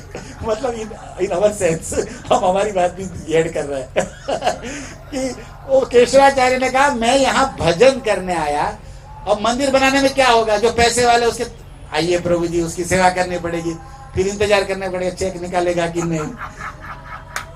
ये सब करना अभी भगवान के लिए, लेकिन करना तो पड़ता ना। तो हमारा जो चेतना है वो डाइवर्ट होता। बोले, हमको ये जमेगा नहीं, इसलिए प्रभु मैं भिखमंगी करूंगा नहीं, क्योंकि मैंने एक व्रत लिया, अयाचक निष्किंचन व्रत। मैं किसी से कभी भी मर जाऊं मांगूंगा नहीं, और आप प्रकट होंगे तो मांगना पड़ेगा। तो सॉरी। भगवान मुस्कुराने लगे, कैसे कैसे भगत होते हैं भाई, हमारी भी परीक्षा लेते, हम इनकी लेते हैं, हमारी लेते। देखो हरिदेव ने क्या कहा, सेकंड पॉइंट देखो, तुम्हारा निष्किंचन व्रत है ना, वो फेल नहीं होगा, तुझे मांगना नहीं पड़ेगा, तू माला घुमाता रहे, मैं मेरी व्यवस्था कर लूंगा, और मेरी करूंगा, साथ में तेरी भी करूंगा। देखो, आप वहम में मत रहो कि हम मंदिर चला रहे, वन बिहारी हमको चला रहे हैं भैया, तुम वहम में मत आओ। ये चप्पल जूते ये सोचे कि मैं आदमी को उठा रहा हूं, ऐसी बात है। जैसे चप्पल पड़े ना आपके बाहर, वो अपने से चल नहीं सकते, आप उसमें पैर घुसाओ ना, तब वो चप्पल चलते। लेकिन चप्पल रहता है नीचे, वो सोचता है कि देखो मैं उठा रहा हूं। अरे भैया, लग रहा है तू उठा रहे, तेरे को ये उठा रहा है, तू अपने से वहां से हिल भी नहीं सकता। ऐसे हम चप्पल जूती है, समझे आप? हमको लग रहा है कि हम चला रहे मंदिर, लेकिन वास्तव में भगवान ब्रह्मांड चला रहे, हमको भी वही, हमें तो निमित्त बनाया है, इट्स अवर फॉर्चून।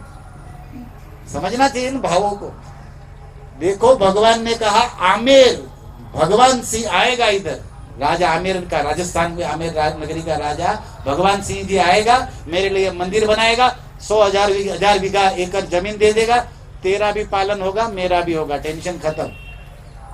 तुझे कोई क्या कहते हैं, लाइफ मेंबरशिप नहीं करना पड़ेगा। इन इसका फ्यूचर हम लोग को करके मंदिर खड़ा कर देता है। बोले तुझे कुछ नहीं करना पड़ेगा। अच्छा सेकंड, फिर भी मैं आपकी सेवा नहीं करूंगा। अब क्या तकलीफ है तेरे को भाई? हरिदेव के ने कहा कि अब तो कर ले, राजा आएगा, मंदिर बना देगा, जमीन दे देगा, सब वो करेगा, राज ठाट बाट से सेवा होगी, और तेरा भी घी केला चलेगा तेरा भी मालपुआ। अब तुझे भी मधुकरी मांगने की जरूरत नहीं है, मैं मेरा भी करूंगा, तेरा भी करूंगा। इसने कहा सॉरी, फिर भी आप दूसरा ढूंढ लीजिए। क्यों? बोले आपने कहा ना कि मैं भूमि में सोया हूं अकेला, मैं युगल उपासक हूं, मैं राधा के बिना आपको चाहता नहीं। अगर आप दोनों हैं तो बताओ, अकेले हैं तो राम राम। देखो भगत लोग कितने, हम लोग भी किसके भगत है? युगल के। ये बात अलग ही, हम लोग गूगल में पढ़े हैं अभी, हम लोग है युगल के, लेकिन मंदिर में भी फोन में गूगल करते रहते हैं। नयन हरि को सदा युगल रूप राशि, लेकिन हम लोग गूगल में ही पढ़े। तो युगल मतलब राधा कृष्ण दो, और आप अकेले हैं। मैं बिना राधा के आपकी ना पूजा चाहता हूं ना मिलना चाहता हूं। भगवान ने कहा बाप रे, देखो ये तो हमारी, भगवान ने कहा कि तू किस पुराण को पढ़ के आया, किस वेद को सुन के आया, तेरे को बुद्धि नहीं? बोले क्या? राधा के बिना मैं कभी रह सकता हूँ? बोले आपने कहा ना मैं भूमि में अकेला सोया, दिखती तो नहीं राधा रानी, हमारे पास में आपके बाजू में होनी चाहिए, तब हम उपासना करेंगे। आप लोग भी सीख लो, हम युगल के भक्त हैं, हमेशा राधा कृष्ण, सीताराम, लक्ष्मी नारायण, शंकर पार्वती, ऑलवेज क्या है? युगल के। भले हो ब्रह्मचारी, लेकिन भगत युगल के। ओके युगल के भक्त है। अकेले भजने में तकलीफ है। हमारे संत लोग उदाहरण देते, रावण जो है ना, वो सीता को चाहता था, राम को नहीं चाहता था। क्या हो गया? गला कट गया। रावण की बहन राम को चाहती थी, सीता को नहीं, नाक कट गया। आप लोग नाक गला सही सलामत चाहते हो तो बोलो राधे श्याम, बोलो सीता। हाँ अभी समझ गए आप लोग, शॉर्ट में ही समझ जाते, अच्छे बच्चे हैं कि भाई अगर, क्योंकि वो बेचारी बहन राम को प्रेम की, सीता को नहीं, कट गई ना। और भाई वो राम को, वो सीता को चाह रहा है, राम को नहीं, कट गया गला। इसलिए प्रभुपाद सही बताया हम लोगों को, युगल, हम लोग युगल के भक्त है। वो केशवाचार्य बोला कि मैं राधा के बिना आपको नहीं चाहता। तब हरिदेव ने रहस्य खोला। भी देखिए, शक्र दर्प जिगांसया। बोले सुनो सुनो, मैं तुम्हें एक बात बताता हूँ। 7वें साल गिरिराज क्यों उठाया? पॉइंट वहां पर भी है हमारा। ओके, मैं भूला, मतलब मैं वही हूँ। आप लोग प्रसाद के प्रेमी भले, लेकिन हम लोग इसका ही उत्तर दे देना है, बाकी तो बहुत कुछ है लीला में। जो हरिदेव खुद बता रहे, मतलब वो बताएंगे केशवाचार्य कि एक दिन क्या हुआ, जब मैं 7 साल का हुआ, भगवान बता रहे, हरिदेव खुद केशवाचार्य को। और 7 दीपावली के दिन, नए साल में किसी अपने से, किसी अपने आराध्य से, किसी अपने पूजनीय से, किसी अपने प्रियतम से मिलने जाते हैं, नए कपड़े पहन के, नहा धो के, आशीर्वाद लेने, प्रेम देने, इस सिस्टम। ओके, जानते हैं आप लोग? दीपावली के दिन नए कपड़े पहन के घर करना क्या है? जो अपने इष्ट देव है, आराध्य माता पिता, गुरु, प्रियतम, उसको प्रणाम करना, उसको सेवा, कुछ ना कुछ आशीर्वाद लेना, समथिंग लाइक दैट, ऐसा होता है। तो मैं दीपावली के दिन सुबह सुबह जल्दी जाग के, तैयार होके, फ्रेश होके, यशोदा भी सोच रही थी बंदा पहले जो जग गया है, लेकिन मैं तैयार ना धो होके बरसाने गए। बरसाने में जाके देखा, पूरे महल में ढूंढा, हमारी प्राण आराध्या वृषभानुनंदिनी राधा रानी का मुख कमल नहीं दिखा। अभी राधा रानी कहाँ गई मालूम नहीं। सबको प्रणाम, दर्शन हुआ, लेकिन जिसके लिए आए वही नहीं मिला प्रसाद, मतलब दर्शन। कहीं कहीं होता है प्रोग्राम में, हम तो उसी के लिए गए थे, वही नहीं मिला। तो दर्शन मतलब ठाकुर जी का प्रसाद यही है। आप सुनते ना वो भजन है ना, मैंने वाको पूछी तेरे माता पिता कौन है, नंद यशोदा बताई गई रे। यशोदा के उसमें उसने लिखा, एक भक्त ने, मैंने वाको पूछा, मतलब कन्हैया से पूछा, तेरे इष्ट देव कौन है? राधा रानी बताई गई रे। वो कहते मेरे इष्ट देव तो कौन है? राधा रानी। उन्हीं की कृपा बली पली है, हम लोग जी रहे हैं यहाँ ब्रज में। तो इष्ट देव का दर्शन ही नहीं हो रहा, और प्राण प्रियतमा भी है, जीवन धन भी है, पूजनी, सब कुछ राधा रानी है भगवान का। और राधा रानी का दर्शन नहीं हुआ, भगवान का ईगो हर्ट हुआ, गुस्सा आया। और इधर आके गोकुल नंद भवन में देखा क्या हो रहा है, ओम इंद्राय साहा हा हा। भगवान ने सोचा एक तो हमारी प्रियतमा का दर्शन नहीं, व्यक्ति को क्या है थोड़ा ऊपर से ये साला इंद्र धुआं खा रहा है, हमको भी धुआं खिला रहा है, आज इसका प्रोग्राम कैंसिल करते हैं। भगवान ने उसी समय सोचा। देखो भगवान खुद बता रहे हरिदेव कि मेरी राधा रानी का दर्शन नहीं हुआ और राधा के बिना मुझे चैन ही नहीं। देखो ये वृंदावन की लीला मत समझो गुड़ को चीला, जहां ऋषि मुनि गए हार जपे जा राधे राधे, ये लीला को समझना बड़ा जरूरी है। और भगवान को आया गुस्सा, तो गुस्से में इंद्र का तो पहले पूजा बंद कराना था। अब ऐसा प्रवचन दिया 7 साल का बेटा 70 साल के बूढ़ों का ब्रेन वॉश, इसको ने भी यही होता। ये छोटे छोटे बच्चे ऐसा प्रवचन देते हैं, फिलोसॉफी झाड़ते सब लोग हरे कृष्णा करने लगता। श्री प्रभुपाद की truth is always truth, absolutely तो ट्रूथ ही रहेगा ना, सत्यमेव, वही तो होगा यार। आज नहीं तो यहाँ भी भगवान ने ऐसा प्रवचन झाड़ा माता पिता को। भगवान ने सोचा आगे जाके गीता में बोलना है सर्वधर्मान परित्यज्य देवता को। भगवान ने कहा प्रैक्टिकल यहीं से चालू करता हूँ, पहले दिखाऊंगा फिर सिखाऊंगा। और घर के लोग कहीं हा हा कर रहे तो इसको पहले सिखाना। दूसरा अभिमान चढ़ गया है इंद्र को। अभी ये सब बाह्य बात है, मैं आपको अंदर की बात बताऊंगा। आप लोग अभी भक्त बने हो, मनुष्य हो, संसार व्यवहार में हमारी मति गति रति गई नहीं, लगी हुई है, फिर भी हम लोग भक्त हैं। फिर भी भगवान के तत्व को, लीलाओं को सुनकर समझते हैं ना कि कृष्ण भगवान है। उनके कारनामे बॉम्बे की भाषा में, ऐसे तो लीला एक कर्म करे दिव्य कहे, लेकिन बॉम्बे की भाषा में क्या कहे उसके, एक कारनामे मतलब जो ये असुरों को मार देना पूतना, ये कोई छोटा काम तो है नहीं, ये किया ना। हमको सुन के भी लगता है कि कृष्ण भगवान है। तो इंद्र देवता है, स्तुति करने आए थे गर्भ में, और वो आकाश से देख रहे कि कृष्ण ने पुतना मारी, अगासुर मारा, तो क्या इंद्र नहीं जानते कि ये भगवान है? आपका क्या कहना है? चलो जानते थे लेकिन भूल गए, ईगो में अपना स्वरूप भूल गए। अब ठीक है भूल गए, लेकिन जब भगवान ने गोवर्धन उठाया तब पूरी दुनिया, देवी देवता ऋषि मुनि सब जान गए कि कृष्ण भगवान है। और इंद्र क्या कह रहे, जाओ ब्रज को डुबाओ, अभी भी उसका पारा गर्म ही है। सांवर तक मेघ को बोला कि बरसा दो, डुबा दो, ब्रज का पत्ता नहीं रहना चाहिए। और मैं ऐरावत पे चढ़ के आता हूं नोटिस करने की तुम लोगों ने क्या कमाल किया, और नहीं तो लास्ट में मेरा वज्र लेकर आता हूं। वज्र जानते ना, दधी उस काट दूंगा सब ब्रज के पर्वत, सब जो भी है फिनिश्ड। अब ये पावर इंद्र कर रहे हैं, तो आप लोग सोचो जिसके लिए भगवान अवतार ले, इतने बड़े स्वर्ग के देवता, गोवर्धन लेने पर उंगली पर इसकी बुद्धि नहीं खुल गई होगी कि ये भगवान है? जरूर खुल गई होगी। खुलनी चाहिए कि नहीं बताओ? हम लोगों की इतने अज्ञान में फिर भी खुल जाती है, तो क्या इंद्र की नहीं खुली होगी?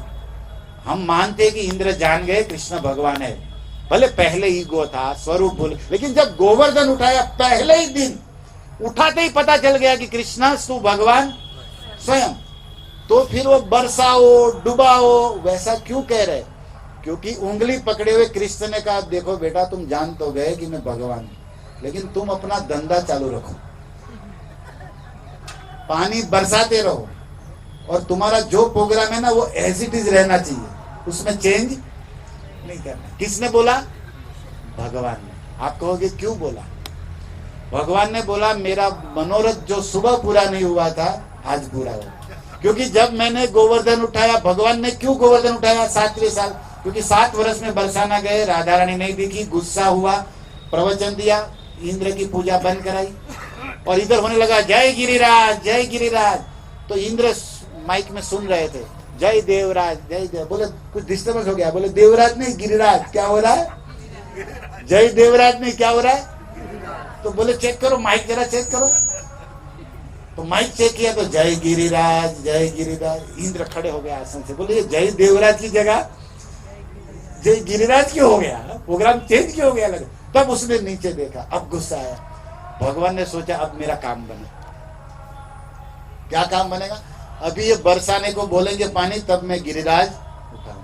और जैसे गिरिराज उठाया, पूरा ब्रज 84 कोस गिरिराज के नीचे आने लगा। और भगवान पकड़े हुए इधर उधर देख रहे चंचल नैनों से। जब तक राधा रानी नहीं आई, अच्छा हुआ राधा रानी नहीं तो गिरिराज भी रख देते गुस्से में, चटनी बन जाए सब। तब तक राधा रानी, क्योंकि पूरे ब्रज में हल्ला हो गया, कन्हैया ने गिरिराज उठाया, सब गिरिराज के नीचे। तो राधा रानी जैसे ही सामने आई, भगवान ने कहा हाँ। तब तक इंद्र समझ गया कृष्ण भगवान है। बोले अभी रखो, बोले तू रुक जा, अभी मेरा नयन महोत्सव चल रहा है, अभी ये कंटिन्यू टू बी। तो भगवान कृष्ण केशव देव को कह रहे हरिदेव कि मैंने राधा मुख कमल देखने के लिए तो गिरिराज उठाया था 7वें साल, और कोई प्रयोग। इंद्र का तो नाम चढ़ गया बेचारे का, वो तो पहले ही जान गया डिवोटी कि ये भगवान है। लेकिन मैंने कहा कि तू भले बदनाम होता है, लेकिन मेरा काम होना चाहिए। तो मुझे राधा का मुख देखना था, राधा को मेरा मुख। सारी ब्रज गोपियां कृष्ण का मुख देख रही थी जैसे भंवरा कमल में, और इस आनंद के लिए। और गोपियां तो पेट भर भर के आशीर्वाद दे, इंद्र तेरे बाल बच्चे सुखी रहे, तेरा धन दान बढ़ा रहे, क्योंकि तेरे कारण कन्हैया का, नहीं तो ये पूरा जन्म की दुश्मन सांस जो मिली, जो सांस नहीं लेने देती, कन्हैया को देखने देती। आज सब मंगल हो रहा है, तो गोपियां तो इंद्र को आशीर्वाद दे रही है, भगवान भी इंद्र को आशीर्वाद। भगवान इंद्र ने सोचा कि चलो भाई इतना प्रेम कृपा बरस रहा है, तो थोड़े नौसिखिए भक्त हमको बुरा कहने दो। ये सीनियर डिवोटी को यही सीखना है कि वो अपनी गुरु आज्ञा में सेवा करता रहे, दूसरे भक्त उसे समझे चाहे न समझे, उसे बुरा कहे भला कहे, वो अपनी परंपरा में आचार्यों की सेवा में। ये दुनिया वाले तो क्या है, कभी प्रशंसा करेंगे कभी निंदा करेंगे, आजकल के आ रहे गए क्या करेंगे। इंद्र ने यही काम किया। अब क्या हुआ, बोले सुनो केशव, वो गोवर्धन मैंने नहीं उठाया, वो राधा रानी को मैं देख रहा था, राधा रानी के नैनों से मुझ में एनर्जी, पावर, ऊर्जा, शक्ति बढ़ रहा था। मैं तो इनडायरेक्ट हूं, डायरेक्ट हूं, राधा रानी है, उसी की शक्ति से मैंने गोवर्धन उठाया। क्योंकि शक्ति के बिना शक्तिमान कुछ। और हमारे ब्रज के लोग सिक्का भी लगाते हैं, अगर खुद उठाया होता तो राइट हैंड से उठाता। ये राधा रानी, क्योंकि राधा रानी किस साइड होती है, लेफ्ट साइड होती है, तो शक्ति कौन दे रहा है उस हाथ में। और राधा रानी क्या है, शक्ति, बिना शक्तिमान बिना शक्ति के कैसे उठाएगा। तो राधा रानी की कृपा से गिरिवर लियो उठाए। तो राधा रानी जब तक देख रही है तब तक गिरिराज संभले हुए है, तब तक गिरिराज संभाले हुए। और उसी समय राधा को देखते देखते मेरा रोम रोम आंखें बन गया। कन्हैया कहते मेरा रोम रोम क्या बन गया, आंखें। और मैं राधा रानी को रूप सुधा पीते पीते मेरे रोम रोम में राधा आ गई। तो ये हरिदेव वाला स्वरूप है ना, अन्य जो भी स्वरूप है उसमें राधा साइड में है। लेकिन हे केशव, तुम मुझे निकालो, मेरी सेवा पूजा चालू करो। हरिदेव के रोम रोम में राधा है अंदर, क्योंकि बिना राधा के मैं कभी, अन्य जगह तो राधा रानी साइड में जारी जी के रूप में पानी में आह्वान करते विग्रह, लेकिन हरिदेव में क्या है, राधा रानी अंदर रोम रोम में पड़ी है। इसलिए मेरी पूजा करने पर राधा रानी की पूजा हो जाती है। तुम्हारे दोनों नियम रह जाएंगे, तुम हमारा उद्धार करो और यहाँ पर हमको स्थापित करो। तो ये था रहस्य कि 7 साल में बरसाना गए ठाकुर जी, श्री जी का दर्शन नहीं हुआ। और दर्शन आनंद महोत्सव में इतना मजा आ गया, ये पूरा गिरिराज लीला कांड कर दिया, एक दर्शन नहीं हुआ। इसको कहते हैं प्रेमी, कि बिना दर्शन के रह नहीं पाए, और रह नहीं पाए तो पूरी दुनिया उलट पुलट कर दे। अब राधा रानी देख रही है, श्याम सुंदर गिरिराज उठा रहे, उसी समय यशोदा मैया आई कि ये क्या हो रहा है। बोले राधा रानी देख रही। यशोदा ने कहा हे राधा, तुम साइड में जाओ, प्रसाद का टाइम हो गया, अभी चलो निकलो। यहाँ पर राधा रानी को भगाया जा रहा है। श्याम सुंदर कह रहे कि इसी के बल पे तो गिरिराज उठा, गिरिराज लगे हिलने। अगर राधा रानी चली गई, सबकी खटिया खड़ी हो जाए, सबकी लड़ियां टूट जाए और सबकी चटनी बन जाए। लेकिन यशोदा जी को अलग अनुभव था। यशोदा जी ने देखा कि लाली जब वृषभानुपुर से नंद भवन में आई, राधा रानी सुबह सुबह खाना बनाने आती थी। और एक बार क्या हुआ, कृष्ण हाथ में दोहनी लेकर गैया दोहने जा रहे थे और राधा रानी आ रही। और जैसे ही राधा रानी को कन्हैया ने देखा तो गाय की दूध की दोहनी भरी हुई हाथों से गिर गई, सारा दूध बह गया और खुद भी गिर गए। ये दृश्य यशोदा ने देखा। और वो यशोदा यहाँ कह रही कि राधा, तुझको देख के मेरे लाला की दोहनी गिर गई थी, वहां यहाँ कहीं गिरिराज गिर गया, इसलिए तू साइड में हो जा थोड़े, नहीं तो तुझे देखकर हमारा लाला हाथ से मोरपींच बंसी और खुद ही गिर जाए। इसलिए कृपा करके थोड़ी सामने मत देख, नैनन की कोरन से देख। क्या कहते हैं? तिरछी नजरों से हमारे श्याम सुंदर को देख ले, ताकि शक्ति भी होती रहे और ये पकड़ा धारण करते रहे, नहीं तो बड़ी समस्या हो जाएगी। तो इस तरह ब्रज की इस लीला में भगवान ने गिरिराज उठाया।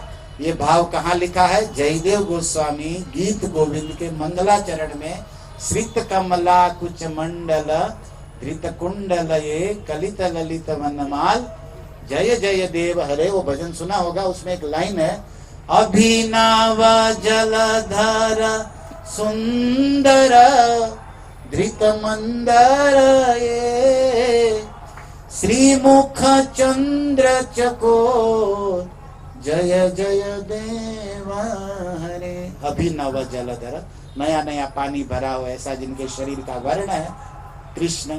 धृत मंदर, धारण क्या किए है? गोवर्धन पर्वत। और श्रीमुख चंद्र चकोर, और किसको देख रहे? राधा रानी के मुख चंद्र को देख रहे, या राधा रानी कृष्ण के मुख चंद्र को देख रहे। तो गिरिराज लीला का गीत गोविंद में भी चिंतन मनन है कि जिन्होंने पानी भरे हुए बादल से वर्ण वाले कन्हैया ने जब गोवर्धन धारण किया, तो राधा रानी के मुख कमल से देखते हुए, उनसे शक्ति लेते हुए और बड़ा प्रेम रस का आस्वादन हुआ। तो इंद्र का इसमें कोई दोष नहीं है। मैं आज इंद्र की वकीलात करते हुए आप सबसे निवेदन करता हूँ कि बेचारे मोहरे बनाए गए हैं और बड़ा आशीर्वाद पाया गोपियों का, ठाकुर जी का इंद्रदेव ने। इंद्र ने कहा दो काम हुआ, एक तो अभिमान गया, दूसरा आशीर्वाद मिला।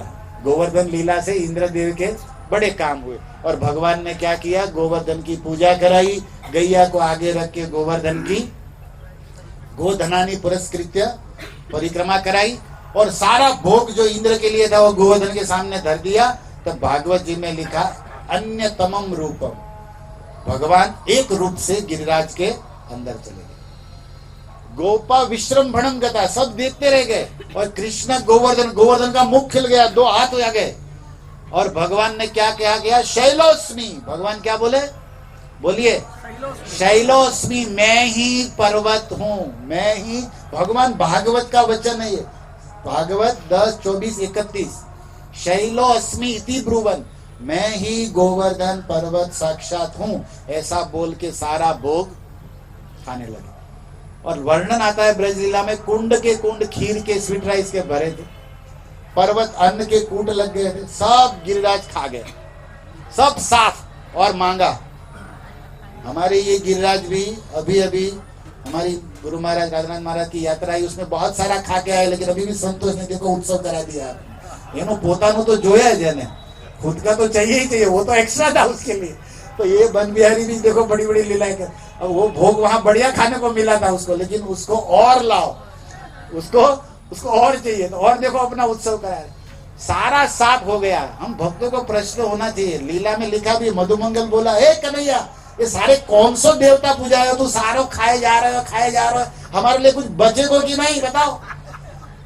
तो इंद्र तो अच्छो, तो कम से कम देख रहे हो, तो खा तो नहीं रहे हो, तो ये तो पूरा ही सभा साफ कर रहे हो। भगवान ने कहा कुछ चिंता मत करिए इसकी। क्या हुआ? जैसे ही गिरिराज ने सब खा लिया, सब माल खा ली, लेकिन जैसे ही हाथ धोआ के भगवान ने चरणामृत बांटा, सारे के सारे वापस आ गए थे। बोलो गिरिराज धरण की। नहीं तो आप लोग बोलोगे प्रवचन खत्म करूं, भोग खत्म हो जाए, वहां प्रवचन थोड़ी खत्म करना है हमको, भोग बड़ा पड़ा है। ओके, आप लोग चिंता मत करिए, प्रवचन में देर हुआ उसका बदला लीजिए, ज्यादा खाइए। तो प्रवचन में अभी ये समाप्त करने जा रहा हूं, तो उसमें सब भोग खाली हो गया, वहां समाप्त नहीं करना हम। भोग खाली हो गया, गिरिराज महाराज खा लिए, लेकिन सारा का सारा भक्तों के लिए भगवान गिरिराज ने प्रकट कर दिया। तो इस लीला से क्या पता चला कि गोवर्धन भगवान भी है और भक्त भी है। पहले दास के रूप में थे, लेकिन अब भगवान स्वयं प्रवेश कर गए और भगवान ने कहा मैं ही गिरिराज। तो अभी कृष्ण और गोवर्धन में कोई अंतर नहीं है। अब चैतन्य महाप्रभु यहाँ से परिक्रमा चलते हुए गए, तो लास्ट बात, गोवर्धन ऊपर आमी कबू न चढ़ी हो। बोले ये तो साक्षात कृष्ण है, उसके ऊपर मैं नहीं चढ़ सकता, और गोवर्धन पर नहीं चढ़ूंगा तो गोपाल दर्शन के मने पाइबो, तो फिर मुझे गोपाल का दर्शन भी तो, क्योंकि वो माधवेंद्रपुरी ने उस समय ये जो श्रीनाथ जी बाबा है उसको वहां स्थापित किया था।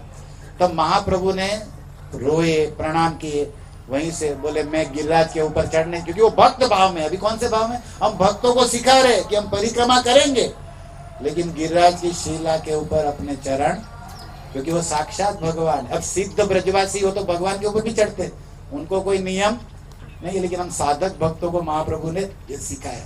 तो प्रणाम किया, लेकिन मन था बड़ा देखने का भगवान को, तो भगवान को भी अपने भक्तों को देखने का मन होता है ना। ऐसी अफवाह फैलाई, औरंगजेब आ रहा है, मंदिर लूट रहा है, और वहां से विग्रह को नीचे उतारा, गांठोली गांव में छुपाया था। महाप्रभु ने वहां जाके दर्शन किया, प्रणाम प्रार्थना किया।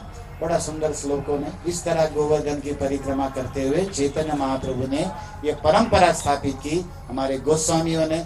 और श्रील प्रभुपाद की लास्ट विल डिजायर थी कि मैं गिरिराज की, वो कर नहीं पाए शरीर की अस्वस्थता, उनके शिष्यों ने अष्टमी गोपाष्टमी के दिन उसके बाद उनके विग्रह को लेकर गिरिराज की परिक्रमा कराई थी। तो हम लोग इसी गिरिराज जी में, गिरिराज की तलेटी में जो चैतन्य महाप्रभु, हजारों प्रेमी संत परंपरा जो परिक्रमा प्रणाम पूजा करते हैं, उसी स्थान में बैठकर कथा सुनना, दर्शन करना, अभिषेक उत्सव आनंद लेना, कीर्तन करना, महाप्रसाद मिलना, ये सब राधा रानी की स्पेशल मर्सी है। ये गिरिराज की गुरु की स्पेशल मर्सी है। इसका ऋण हम कभी चुका नहीं सकते। बस हम उसकी आज्ञा में शुद्ध भक्त बने, और जो तन मन धन से बने वो राधा बन बिहारी की, गिरिराज की सेवा करे, सेवा का भाव करे, सामर्थ आपको भगवान देंगे। आप इच्छा करो, व्यवस्था वासुदेव करेंगे कि हम भगवान आपकी खूब सेवा करना चाहते हैं, आप हमें योग्य बनाओ। ऐसी भावना, ऐसी प्रार्थना करते हुए सब जाग जाइए। प्रवचन समाप्त हो गया। हरे कृष्णा कृष्णा कृष्णा हरे हरे, हरे राम राम राम। बोलो हरिदेव की, श्री गिरिराज गोवर्धन महाराज की, करुणा वरुणालय श्री चैतन्य महाप्रभु की जय, षड गोस्वामी वृंद की जय, श्रील प्रभुपाद की जय, श्री राधा बन बिहारी जी की जय। जय Shri Radhe. Thank you one Bihari team, special उन्नति माता जो हमको आज मौका दिए यहाँ कर उत्सव का लाभ लेने का, तो हम आपके आभारी है। प्रभुपाद, गुरु महाराज, वैष्णव सब आपको शक्ति दे, भक्ति दे, यही शुभकामना। हरे कृष्णा।